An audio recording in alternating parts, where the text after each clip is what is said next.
We have a very special presenter today, one of our very own, our SVP of Research, Dr. Jared Brickman. So with that, I will hand it on over to you to cover our 2023 Graduating Seniors Report. Wonderful. Thank you so much, Kelsey. And thank you everyone who is here today for the presentation and has been active throughout the Connection Conference. Really love getting this kind of conversation going and getting an opportunity to hear from the industry. So Kelsey, again, thank you for the introduction. My name is Jared Brickman, and I'll be talking about understanding the college search and how that comes about through our 2023 Graduating Seniors Report. Kelsey likes to call me a doctor. I don't really use the doctor title much, but I did do a PhD. It was in communication and health communication, specifically for campaigns. And one of the things that I learned along the way in kind of doing a lot of work on health campaigns and messaging campaigns and learning more about human decision making, especially from the behavioral side of getting someone to make a big decision in their life, is we spend a lot of time believing that human beings are incredibly logical. And I think the reality, though, is even when we are making big, important decisions, like the decision of where to go to college, while logic is involved, there's a lot more emotion built into that decision-making process. And I think we've heard many times over that people end up changing majors, people end up changing schools all the time. And a big part of that is because the emotional side of the process sometimes gets in the way. But it's nonetheless really important to measure and understand. And so when we do our graduating seniors report, I like to always remind people that choosing a college is this highly personal journey. It's becoming more and more that way over time as we've seen the trends in Gen Z audiences and wanting that personalized kind of impact. And we have to think beyond just the logic. Saying our school is this or our institution is that. We have to think about how personality, emotion, and all those other factors build into decisions. And because of that, it makes the question of how are students making their decisions today very complicated. And because it's complicated, I think it's always important to do a little research with the audiences themselves. And that's what we're going to be covering today. The agenda for today will be reviewing our 2023 Graduating Seniors Report. And I'll be covering the study background, so how we got this data, who we're talking about, what it is that we were asking. Then I'll jump into three of the top kind of categories of inquiry that I thought were really quite interesting when reviewing the study materials and the responses we got. We're talking a little bit about college selection, so the number of applications people are looking at, where their schools are on their list of choices. But then also, how do they make those choices? So how do we decide which school is at the top of the list for a particular student and so forth? So how are those choices made? And then finally, in the search section, we'll talk a little bit more about, okay, what are those ways that we learn, kind of the information seeking to making those choices? So it's almost as if we're going kind of backwards from the pick to an institution to why did they pick it to how did they pick it. But I think that order will be really quite apparent as we go through why it's kind of the way that students think through their decision making in a survey arena. So that's what we're going to be talking about today. And one of the great things is that this report that I'll be going over is available to everyone.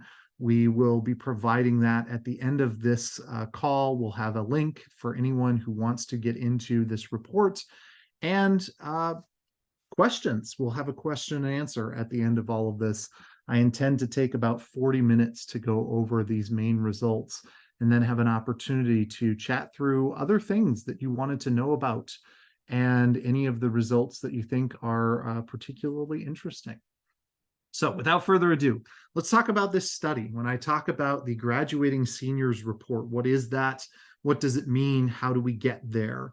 And there's a little bit of history to this in that pre-pandemic, in the pre-pandemic world, Carnegie used to do this study every year. It was a way for us to understand our College Express audiences better, to say, this is what new incoming students have been saying about their college search journey, and giving us a way to understand how to strategize for new ways to communicate, new things that students care about, and so forth. During the pandemic, we had several other studies that we ran kind of in lieu of this, specifically around COVID and its impact on decisions people were making.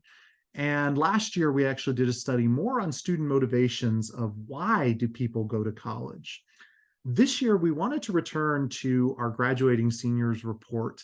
Now that the world has kind of calmed and gotten back to a new normal, so to speak, in a post-pandemic world, we thought this would be really important to get back to some of those questions that we've asked a lot and getting back to this audience en masse. When I say en masse, it was quite a large study.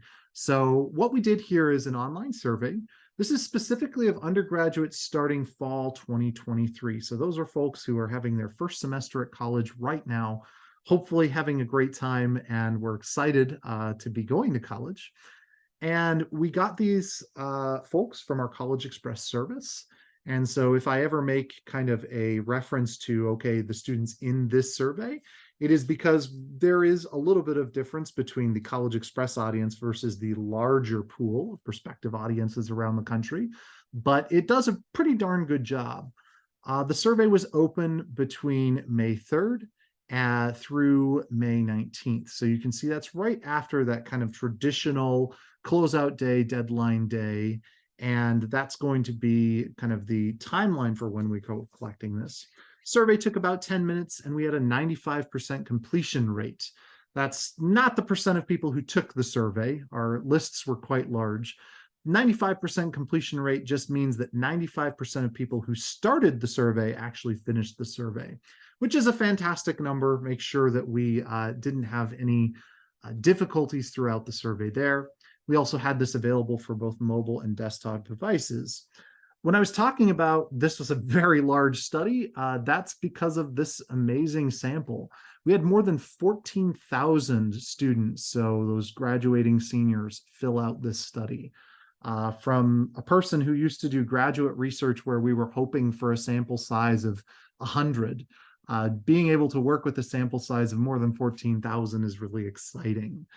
Do you need 14,000 students to make all of these insights? Certainly no, but it does give you the opportunity to do several breakouts, the opportunity to look at smaller populations within the larger survey a lot more effectively. So we actually have 38 different respondent demographic or psychographic breakouts in our study. Those are as simple as maybe the differences between different genders, or the differences between their core motivations and their personality, which is something that we spend a lot of time thinking about at Carnegie. So all of those different breakouts are included in the report so you can see the differences across these audiences. And I'll show you an example of that as we go through some of the overview results. We also are then able to break this out into 11 institutional type breakouts. Basically, we're taking type of institution by size and creating a crosstab there so that we can give you the opportunity to see results just from students who went to colleges like yours.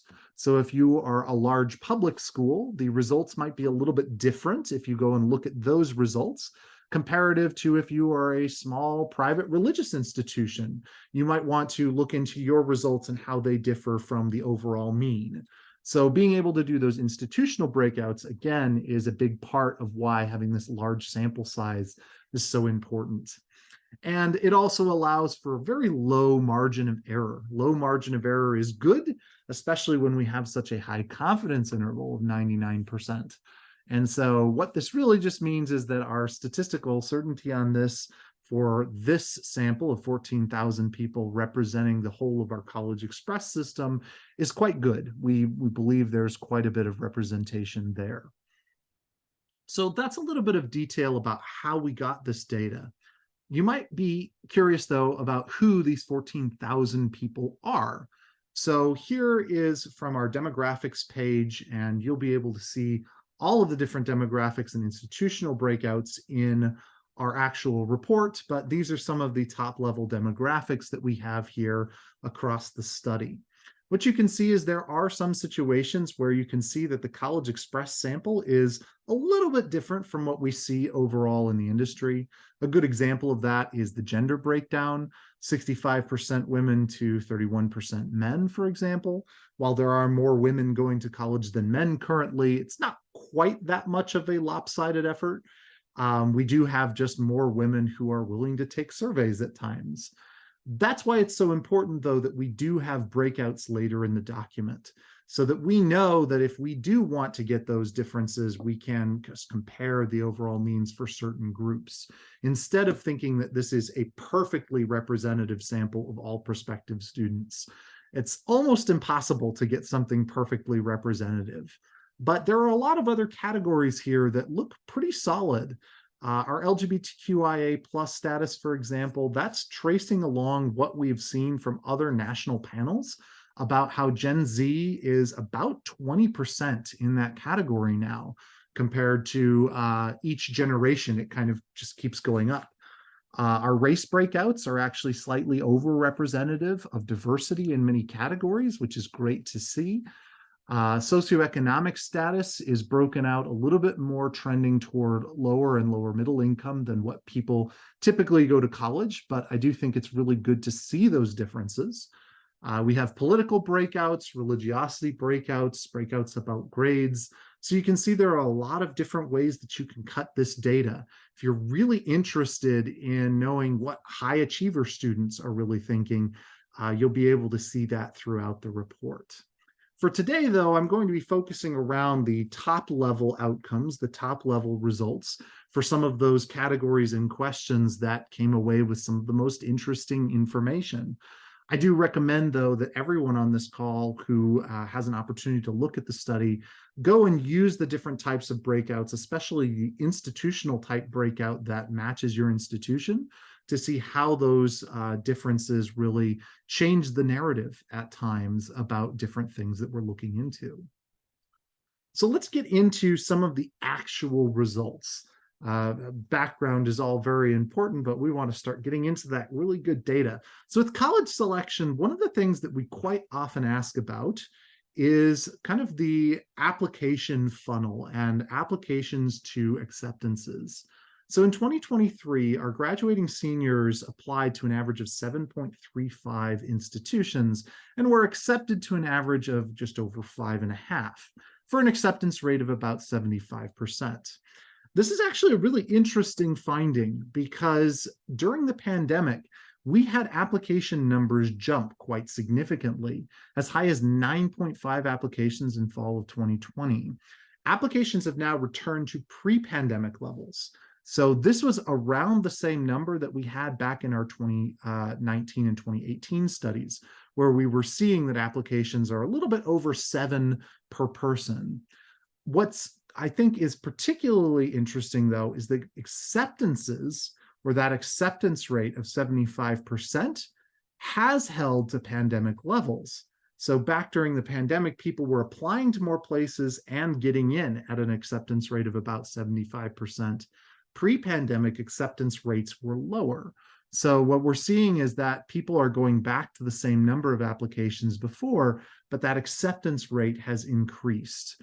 I think the reason for that is this is kind of a competition metric, and seeing how much competition there is out there for the lower number of students that we're seeing in most of the kind of areas that people are looking for and applying in places.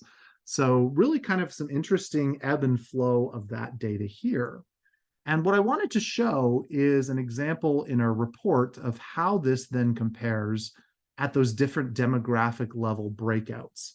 So I won't do this throughout the rest of the presentation because I do think the screens are small and not everyone loves looking at tables as much as I do. Crazy, I know. But this is one of the tables that you might see in the reports. And so this is that same question, 7.35 applications, 5.54 acceptances, and an average acceptance rate for our graduating seniors of about 75%. What you can see here, though, is the differences in scores across the different demographics categories or breakouts we have here. So one example here is we can go to the politics breakout. Students who identify as liberal politically applied to more places, were accepted to more places, but their acceptance rate wasn't higher because they applied to so many more places than they were accepted. So the actual rate that they got into places was not significantly different. If you want to see those outcomes that are something to maybe pay attention to, that's why we include these pluses and minuses. They clue you in on any of the statistics that are statistically significantly higher or lower than the all respondent average. So this 8.41 is statistically significantly higher than the 7.35 all respondent average when holding all other demographics evenly. That's really important. We actually use some modeling to make sure that when we look at differences and the differences in scores, we're taking into account the fact that there are going to be other demographics that might play a role in those changes. For example, you might look at this and say, oh, I'm surprised, low income 7.77. That seems quite a bit higher than 7.35. The reason it doesn't have a plus is that influence, or the reason why it was higher or lower, was influenced by some other demographic more strongly. In this case, maybe their political affiliation or their grade status.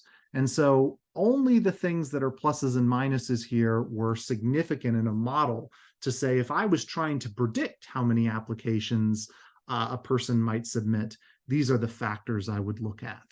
So I look for the pluses and minuses to show you those situations that are statistically different from the all respondent average. And the interesting thing kind of in the politics side is, yeah, liberal students had more applications and more acceptances. Their acceptance rate wasn't different. Conservative students were a little bit more selective of where they applied. So they had fewer applications and statistically fewer acceptances. But because they had so much fewer applications than their drop to acceptances, you actually see they had a higher acceptance rate at about 83% compared to the 75% of all respondent averages. The other thing I always like to look at when I'm looking at these different breakouts is things where the obvious outcome doesn't actually happen. And so a lot of people would assume that high achiever audiences would have the highest acceptance rates.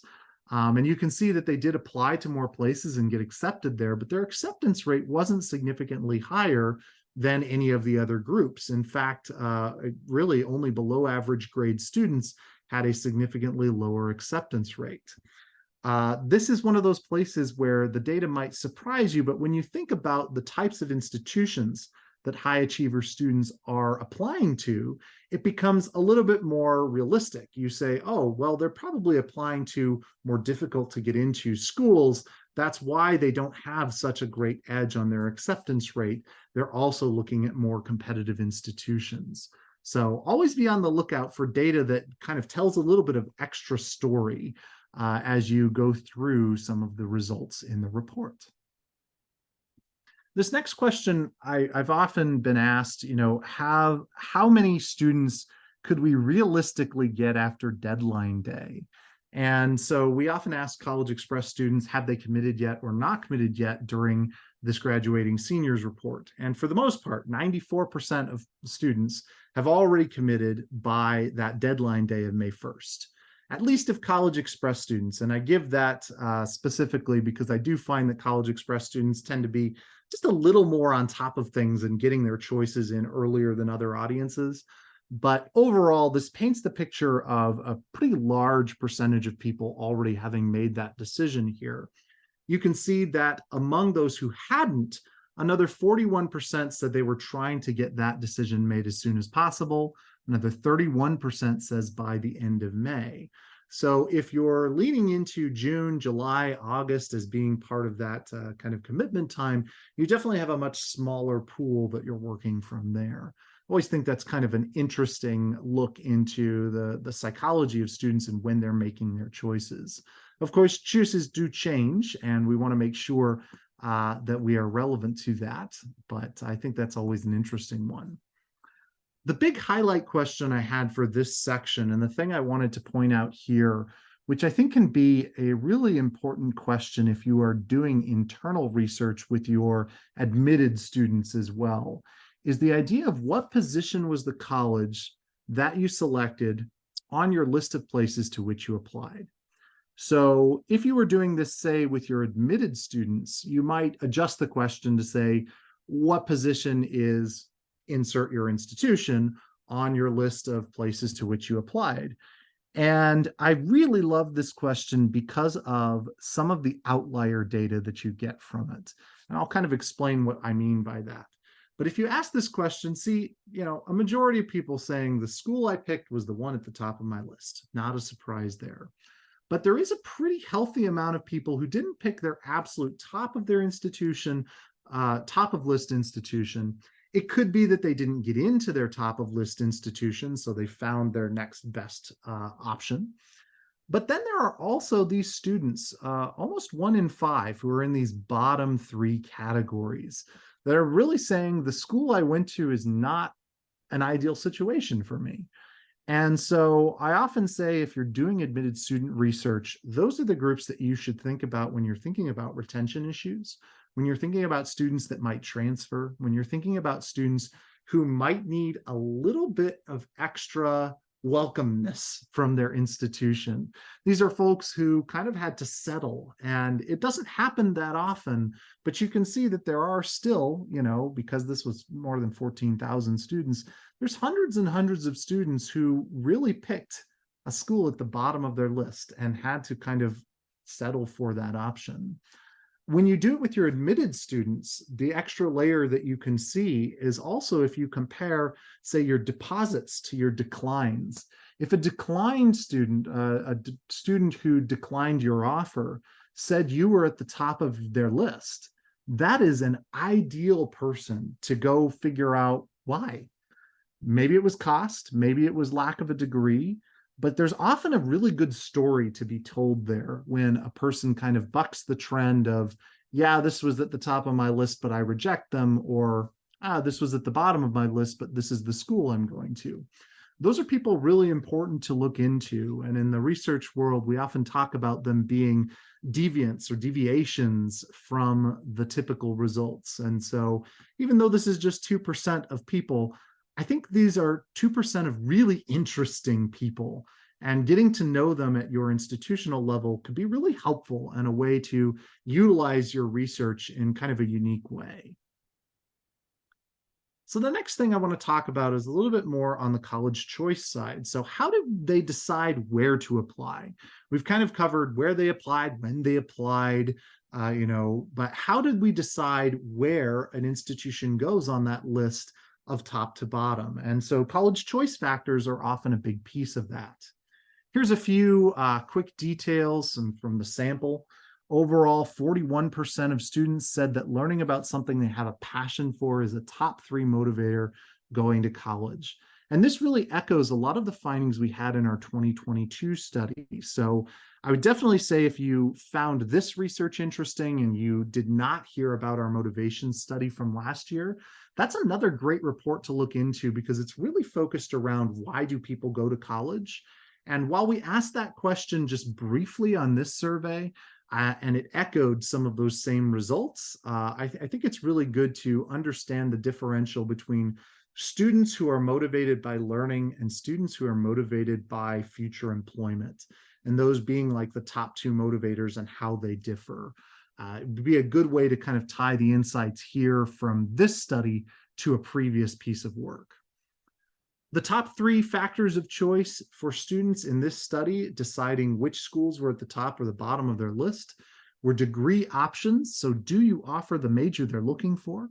Scholarships. So are you offering those incentives?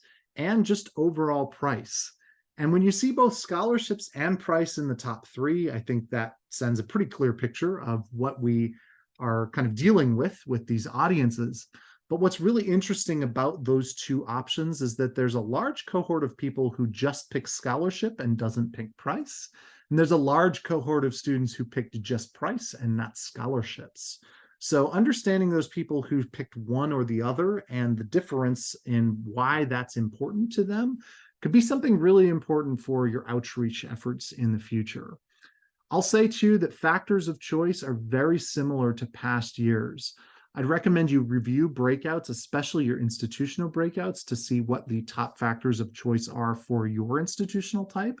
Many of them are in these same top three, but some of them do differ. About 28% of students in our study said that they're going to finish their degree no matter the obstacles they face.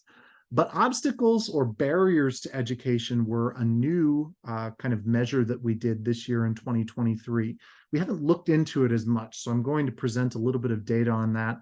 I think it's really interesting, as well as some new degree selection factors.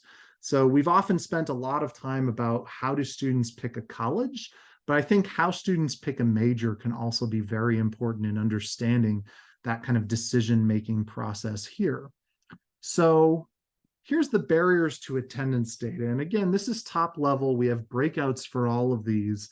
But what you see almost immediately, first, down at the far right, these are the percentage of people who said they're going to attend, they're going to finish their college education no matter the barriers. That's a great group of people. But then when you look at the other side of barriers to attendance, we have a majority of folks in our study saying the barriers to attendance that are relevant to me is cost. And I think this relates back to factors quite well, but it is also a way to help understand why do you lose students who otherwise are often a perfect fit. And I think that barriers to attendance are usually the top reasons you lose people who might have otherwise been a great fit for your institution. So cost too high is the most common, but not feeling safe, that's almost 1 in 5. I thought that was really interesting as being the second highest category.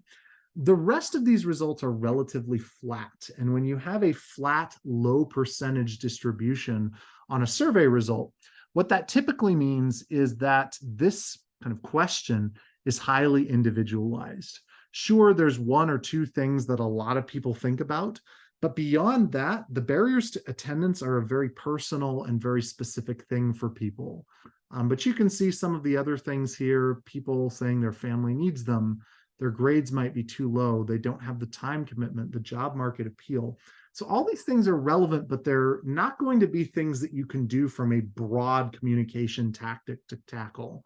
I think this is why it's so important to have that individualized outreach for students who might be retention, potential retention issues. We can also look at top degree choice factors. This was another new one this year that we haven't looked at as much in the past. And I think this relates right back to those motivations for why people go to college. So now those are interrelating with their degree choice factors. Again, here's some of the top things: personal interest, job opportunities, and salary potential are your top three. The rest are a little bit, not high percentages here. But again, one of the things I like to do and remind people when they see a chart like this is that the things down near the bottom are not things to completely ignore. Teaching skills, time to degree, range of electives. When a person was presented with this question, they could only pick 3 of the things from this list. And so the people who selected, say, range of electives, among all of these other options, it's actually pretty telling that something about that is really important to them. So when I show a graphic like this, I say, look at these top categories as your broad communication tactics, your broad things that you need to make sure are in all of your communication, because a lot of people think about them. But these things down at the bottom are the types of things that if you do a great job with this for an individual, is going to stand out to them as feeling personalized. Because we get asked a lot, how do you make communication feel personal? And there's ways you can do it through a person's personality, and we spend a lot of time discussing that. But it can also be through hearing them about a topic that is maybe not as consistent or typical of student audiences. So when you see a chart like this, don't forget the things at the bottom. Just understand that the strategy there is different. One of the question highlights that I wanted to bring up here, because we've been doing a lot of this question throughout the pandemic and pre-pandemic was the idea of taking courses online. And this is one audience. This is the undergraduate audience here. And its trends are very different from some of the other audiences that we have in the higher education landscape. So what happened for undergraduates here, and you can see a really great graphic on our website as well for some of the things that we've seen in the past. But what happened is that during the pandemic, we shot up in seeing people considering the majority of college courses online. Even for undergraduates, their interest and likelihood of doing that jumped up because it was a necessity. It was at a time where people saw that I kind of have to do this. And so that really peaked in during the kind of era of the pandemic, so to speak. And ever since things have more or less gone back to normal, that number has been plummeting every time we do a national study. And now today, this average score of 2.08 is actually lower than the score from pre-pandemic levels. So undergraduate students are even less likely to consider online education than before the pandemic. I think a big part of this was a lot of negative outcomes and negative kind of relationships with that kind of time during the pandemic. But why this, I think, is this really interesting is it's a phenomenon that is basically only for undergraduates. So undergraduates saw this big drop off that puts them below pre-pandemic levels. But all the other audiences that we've been looking at in higher education, your adult audiences and your graduate age audiences, they have become slightly more open to it. And I think it's because a lot of those audiences were kind of getting to experience that online education for the first time, and it reduced their uncertainty with that. It reduced the risk and the feelings of, could I do that, enough for adult and graduate audiences to say, you know what, this is probably a little bit more of an option for me. I'd also recommend that if you are working at a community college, that you go look at these scores broken out for community colleges, because you will also see a big difference in the types of students who are, considering online education based on the institutional type that they are attending. So the last section I want to talk about today before we get into a little bit of a Q&A session is the college search. And I think this, to me, is probably some of the most fascinating things in the study, because it really gets at what are people doing to find all of this information. So if we say that, degree programs and scholarships are so important, and that job opportunities and, passion about a degree is so important, how do people know whether your institution offers that? How do people know why those things are important? Why did they pick those things? So the college search section of this is a little bit more about that process. And part of that process is about timing. So here's some timing insights that I think are really interesting.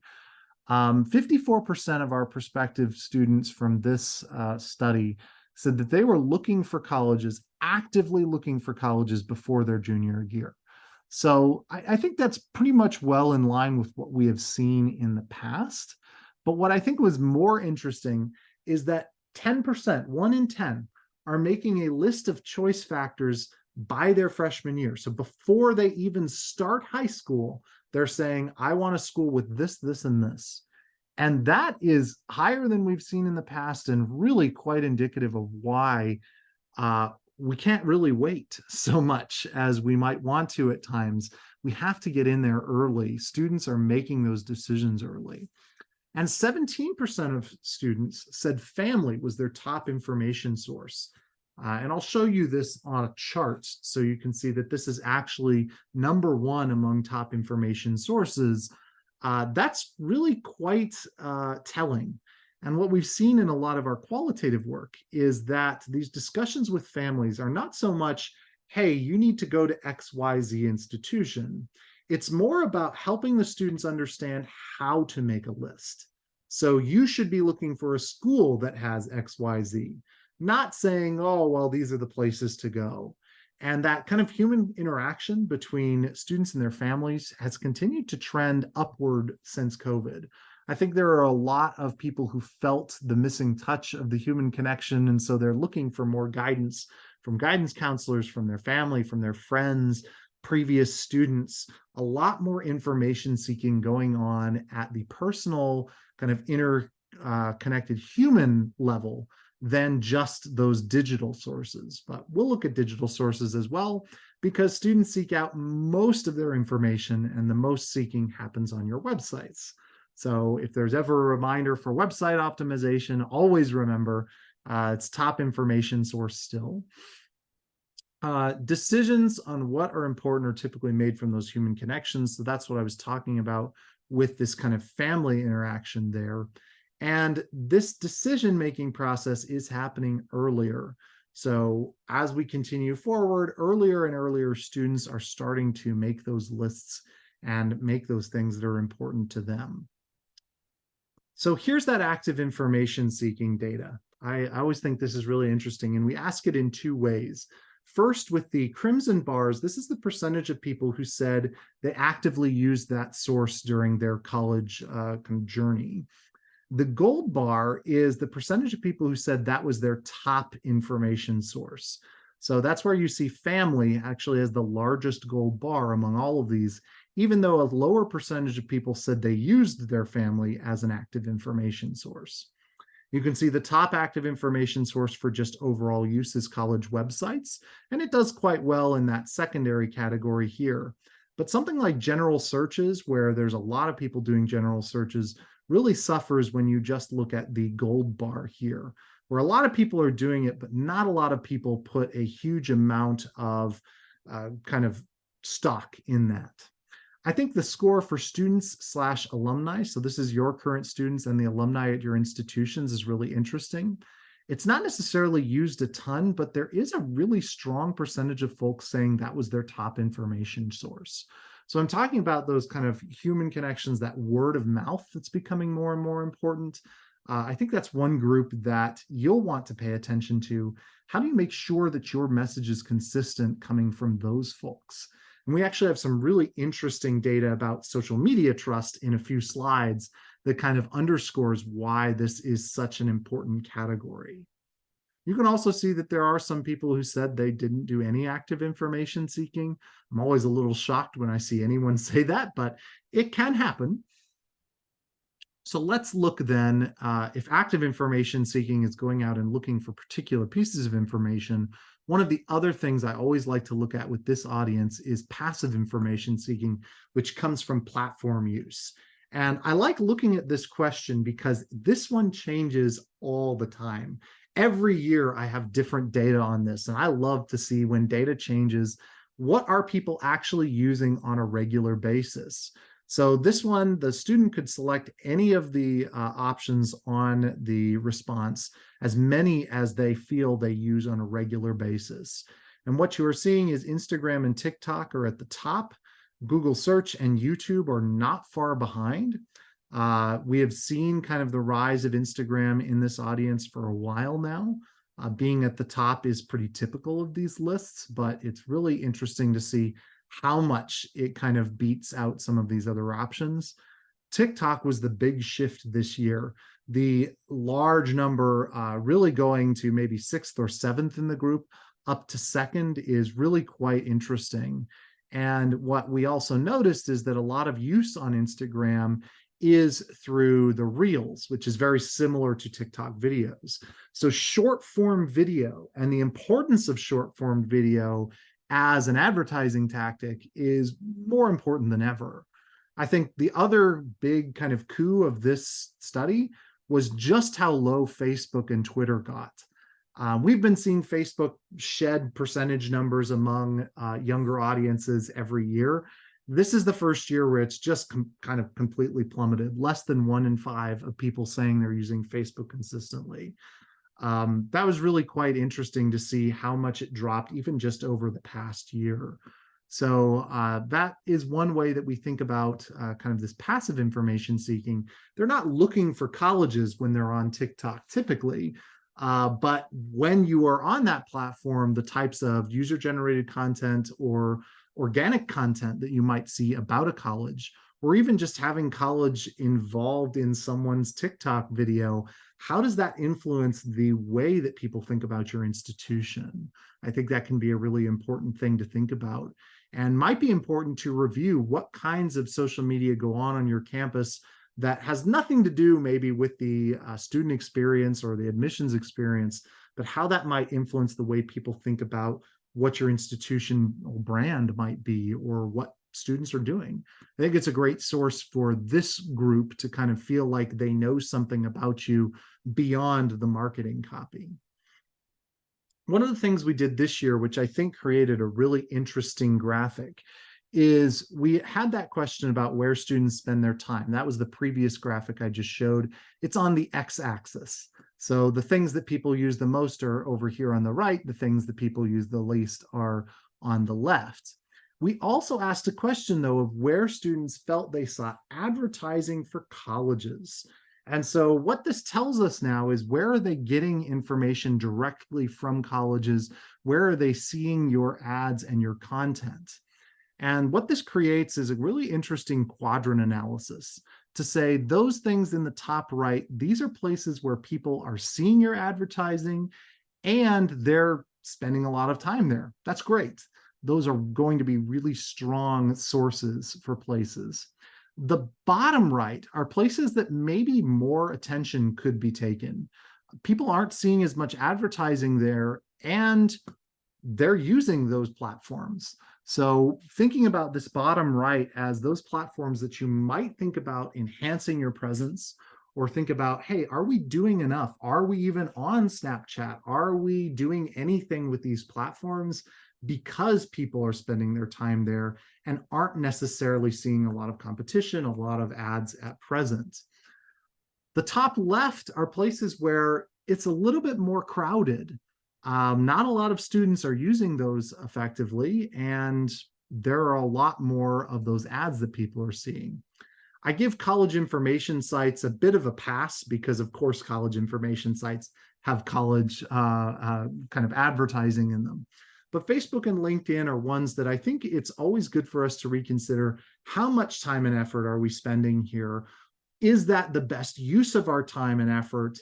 I still think they're very viable platforms for this type of digital advertising, but it might become more niche or more specific to certain audiences. And then the bottom left quadrant, these are places not a lot of people are seeing ads, not a lot of people are spending their time.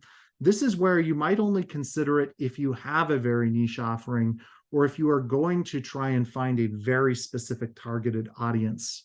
I know, for example, that a lot of people have talked about the downfall of just not getting enough men into their enrollment ecosystem, because men just aren't going to college as much as women as they were before. Looking at a few of these sites, for example, Reddit had more male users than female users, similar with Twitch streaming. Thinking about, are there other ways that we can grab certain audiences' attention, might be a great way to think about this bottom left quadrant. So I just thought this quadrant analysis was a really interesting way to look at platforms where people are spending their time versus where they're seeing their advertising. And the last thing I want to talk about today in a question highlight before we wrap up, I am always really interested in trust in content.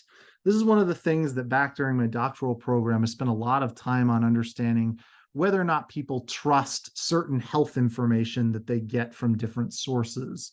And it always was kind of tragic to me that people trusted their friends more than they trusted their doctors to give them good health advice. I run into a similar situation here, where the overall trust of kind of college information, do you trust the information you're getting, is actually higher from students and alumni. So not necessarily the colleges themselves. That's this first metric here. So how much do you trust the colleges in giving you good information? And you can see that there's quite a few people who just have some distrust in college marketing. That's not uncommon. People know that marketing is made to influence them and change their behaviors. They know that sometimes you're not going to show them everything. But I think the fact that there's such a vast divide between what they think a college might present versus what college's constituents, their students and alums might say, is a really rather large divide. But it also shows why these audiences, your current students and your alumni, are such a valuable resource for getting out that communication. We saw earlier the number of people using that as a kind of a factor in their search and how many people thought that was a top factor. But here you can also see that it's just more trusted than your marketing and advertising. So thinking about user-generated content, organic content, how do we make sure that that is a good part of the diet that people are getting in their information sources and really trusting that information that they're getting? So that was the last thing I wanted to highlight today, though I will mention as we get into our Q&A here that there's a lot more going on in that report document. I was only able to cover a few things because I knew I had 40 minutes. We could probably spend hours chatting on all of the different outcomes. So if you do get through this report and you say, wow, I really have some more questions, or this is something I'm really interested in, please get in touch because we have a lot of other data we'd love to talk to you about. I would love to talk to you about, especially if you wanted to do a more targeted study like this for your schools, admitted students. We do a lot of admitted student research. These are the kinds of questions that I think can be really operationally helpful as you think about what should we consider for new audiences as things go along. So that's what I have for you today. We've got about 12 minutes for question and answer. Kelsey, I know you can help moderate this. I see one, let me see here. I see one Q&A on Whova. It's my first time using Whova, so platform metrics apply to prospective graduate students as well. Great question. So this is from Laura Davis, question about graduate students. So graduate students' audiences are pretty different in their platform use. I made mention of the dramatic drop off for Facebook for these undergraduate audiences. For graduate audiences, Facebook has not fallen off the face of the planet yet. And that's partially because of the age difference. I think it's more based on age differences rather than undergraduate versus graduate. The studies we've done on graduate students have shown that. We did just release a series of graduate research not too long ago, maybe about a month back. One of my colleagues, Katie Williams, did some wonderful research about different types of graduate audiences. Because the reason I tend not to do these big national studies as much with graduate is because graduate is so different. You've got graduates going mostly for professional reasons. You have graduates going to get the PhD treatment, the academic graduates, a lot more online. So we found that when we tried to do big national studies of graduate students, they were so different that they really needed to be treated with different surveys. So that's what we had actually done previously in this other research, is looked at graduate students and some of the reasons they go to college. I can't remember if platform use was on there, but that is a really good one to do, especially if you are working with a specific graduate school. So if you're, for example, I looked at research for MBA programs. Platform use for prospective MBA students is very different from platform use for prospective healthcare students, for example, healthcare graduates. So when you get to the graduate level, it can be very influenced by the type of degree that they're looking for and the area of study. But generally speaking, the data we've seen has shown that for graduate audiences, Facebook is still more viable. TikTok hasn't caught up as much. I think most of those insights are things that you could probably key in on, though, from just, thinking, oh, it's pretty obvious as they get older, younger versus those types of things. But yeah, great question. Thanks, Jared. I'm just going to add on that in the chat, I posted a link to where you can access the full undergraduate Rising Seniors report. And then also just based on Laura's question there, I included the link to the Graduate Student Insight Report you just referenced. Wonderful. Thank you, Kelsey. We do I have have another. Oh, another question. Do you have any ideas on how a college could best leverage messaging from students and alumni? How could a school start a user-generated content program if they are completely new to it? sure. Great question. So, and that's a big question too. I think one of the first things I would recommend is doing something called, I mean, you don't have to do it formally, but it's called social network analysis. And social network analysis is where you go out and you see first what are people saying on different social media platforms about your institution, not only directly, but also tangentially.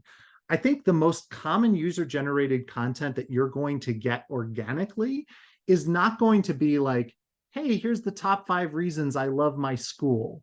It's usually going to be other types of content about like, hey, I'm doing this thing and the school is in the background. So I would first start by looking at what types of social media content are your students or your alumni posting about your institution? Because I think once you see what's being posted, it will give you some idea about how to start to identify people who might be really great to reach out to. We actually, in the report, have some information also about influencer marketing, which I think is really interesting and highly related to user-generated content. But I think, yeah, that's your first step. Analyze what's going on first. The second step I would kind of recommend after that is deciding how you want to position this from that kind of request standpoint. Are you going to people and saying, hey, can you talk more about my school? And are you giving them guidelines? I think there's this kind of piece where if you just have people talking about your school, that's great. But what they're talking about might be important as well. So giving some guidelines to say, hey, we would love for you to talk about your student experience. Hey, we would love for you to say something about how your life changed as an alumni. And I think there will always be some of that kind of coaching that has to happen. And so I would recommend that's kind of your second step is making a plan of how would you coach people to make that content be as powerful as possible, with the understanding that unless you're going full on into the influencer marketing world, you don't have control over all of that. So thinking about that. I also really love institutions that will highlight the posts or reshare. Resharing is a really great way to start getting that easily, is going and finding that content and resharing it as the institution saying, hey, this is really cool. Our student XYZ said this about us. I think a lot of people see that. They're like, oh, wow, if I'm posting about my institution, they might reshare my content. So those are some of the things I would think about. I do think it's probably worth a much longer discussion with some great strategists on our team. But yeah, those are kind of some of the top things I think about there.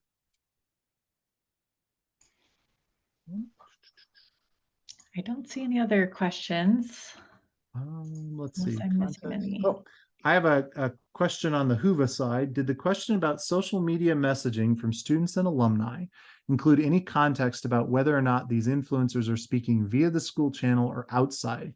Great question. So this was specifically framed as first the college talking from the school channel, and then secondarily a student or alumni speaking on their own channels.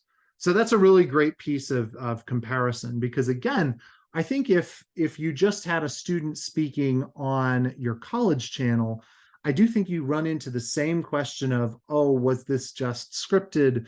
Do I trust this, as compared to their organic channels that they have on their own or are curating their own. I think you run into that same issue though with influencers. When people know someone is paid to be an influencer, I think there's always a greater level of scrutiny there. Fantastic question. Sorry, I'm new to Hoover, so if I missed any questions here, I think I got the Hoover questions. I think so. All right. And this is great timing. We've got just a couple of minutes before, I believe, our final session with the connection. So we encourage you all to just take a couple of minutes of a breather, and then we're going to be having Jacksonville University share on the urgency of diversity, re-examining higher education through a 2020 lens. Thank you so much for joining, and a huge shout out to Dr. Jared Brickman for being our great speaker. Always a joy to have you take the microphone. Thanks so much, Kelsey, and thank you, everyone. Have a good one. Thanks all.